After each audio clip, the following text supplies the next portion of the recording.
मत्ती अध्याय 10 की आयत को हमारे साथ पढ़ें। मत्ती रचित सुसमाचार और अध्याय, हालेलुया। हमारे साथ सब लोग मत्ती 10 अध्याय को खोलेंगे और 7 आयत को हमारे साथ पढ़ेंगे।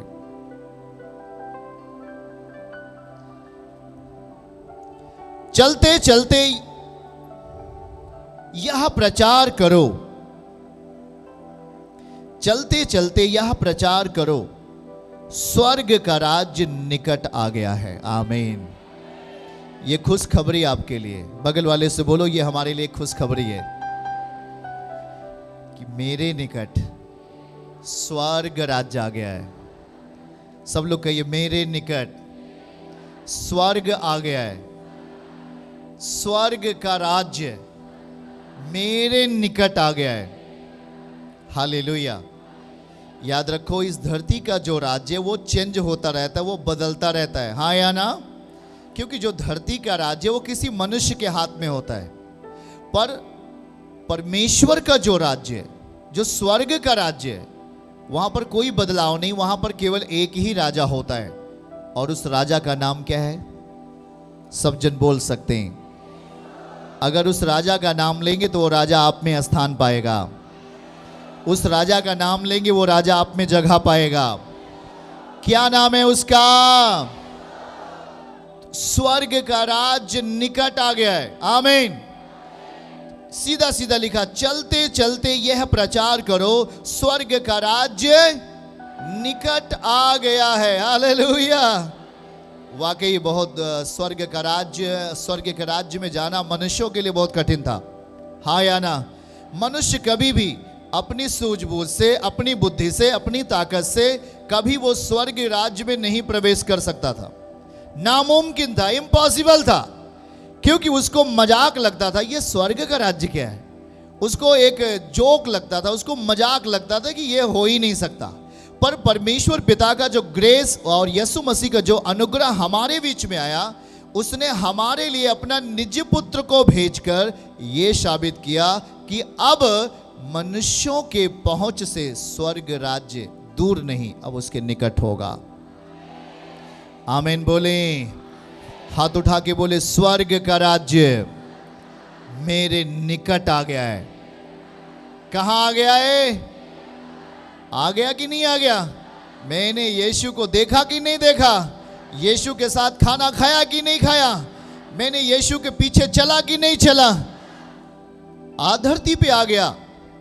परमेश्वर का खुदावन ने इच्छा जताई, पिता की इच्छा थी कि स्वर्ग का राज धरती के ऊपर जाए। आमीन। और जो यीशु मसीह जो स्वर्ग में था, उसने अपनी प्राइम कुर्सी छोड़कर वो धरती के ऊपर आ गया। हालेलुया। तो धरती पे कौन थे? हम आप लोग थे कि नहीं थे? हम आप लोग हैं कि नहीं है? तो स्वर्ग का राज्य किसके निकट आ गया? बोलो, हमारे निकट आ गया। आ गया कि नहीं आ गया?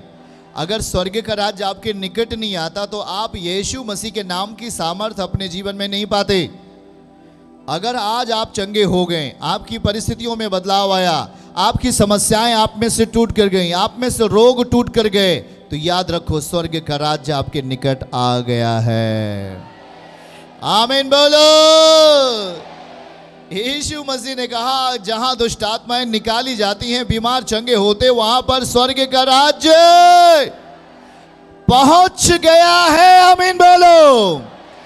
क्योंकि वो स्वर्ग के राज्य की पावर है, जिसके द्वारा दुष्ट आत्माएं निकलती हैं, जिसके द्वारा बीमार चंगे होते हैं, जिसके द्वारा रोगी चंगा हो जाता है। ये एक स्वर्ग के राज्य की शक्ति जो स्वर्ग में था, उसे किसी ने देखा नहीं था, पर परमेश्वर के पुत्र यीशु मसीह ने हमारे बीच में आकर स्वर्ग के राज्य का पारदर्शिता हमारे बीच में लाके रख दिया। हालेलुया। स्वर्ग के राज्य को हमारे बीच में लाया। आमीन बोलो। स्वर्ग का राज्य एक सामर्थ्य है। हालेलुया। वो पिता के द्वारा निर्मित किया गया एक स्थान है, पिता के द्वारा बनाया गया एक शक्तिशाली जगह है, जहां पर परमेश्वर प्राइम कुर्सी पर बैठता है और करोड़ों करोड़ों फरिश्ते, आत्माएं उस परम पिता की महिमा करते हैं। हालेलुया। परमेश्वर के लोगों, यीशु का आना, यीशु का हमारे आपके दुखों को, पापों को अपने ऊपर लेना और फिर कब्र की दशा में जाना और फिर कब्र से ऊपर आना, ये सब एक अलौकिक दशा थी। आमीन बोलो हालेलुया।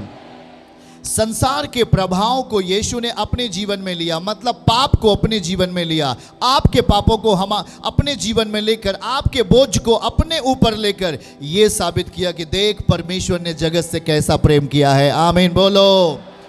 यीशु कैसा प्रेम किया है, उसने अपने आप को आपके लिए क्या कर दिया है। वो स्वर्ग के राज्य को दिखाना चाहता था। एक कोढ़ी यीशु मसीह के पास आया, उसने कोढ़ी को क्या कर लिया, छू लिया और वो उसी समय, तुरंत उसी घड़ी वो चंगा हो गया। वो स्वर्ग राज्य था वहां पर।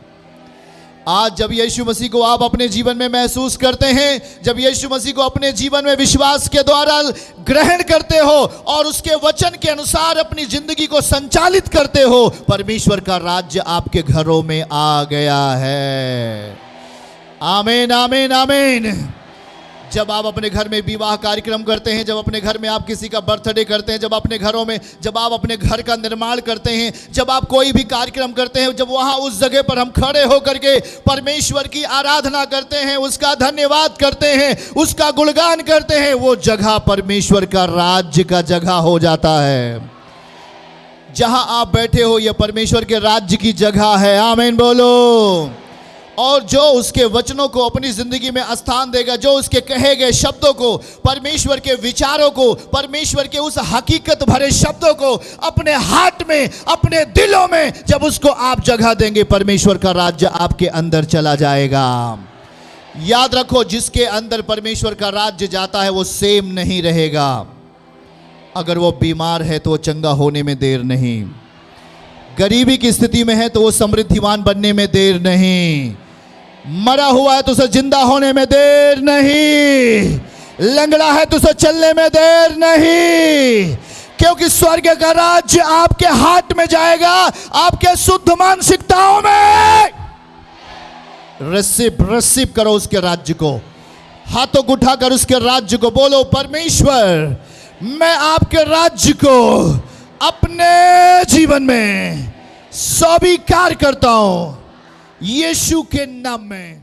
चर्च की सभी प्रार्थनाओं को और परमेश्वर के दास के द्वारा टीचिंग सुनने के लिए और अपडेट्स को जानने के लिए हमारे इस चैनल को सब्सक्राइब करें और साथ में बेल आइकन को दबाएं, ताकि जब भी लाइव प्रार्थना हो तो सबसे पहले आप देख सकें।